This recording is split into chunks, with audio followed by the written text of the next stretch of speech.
So if you have a property like in Cagayan de Oro, you have a property there.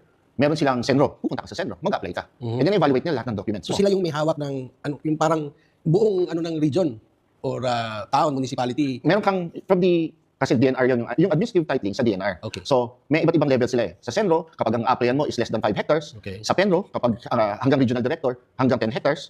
Tapos kapag yung mas mataas na, regional director na, Penro and then regional director, 10 to 12 hectares.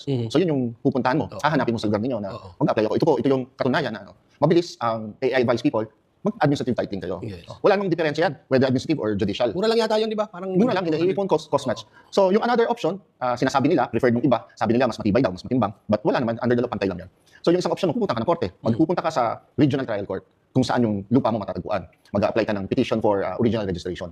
So, ayun, yun yung magiging proseso mo. Bakit mo gagawin yung pupunta ka ng korte? Bakit hindi na lang... May iba, preference, it's your preference. It's your okay. preference. Ako nga, lagi ko sinasabi, mas mabilis yung sa Administrative. administrative.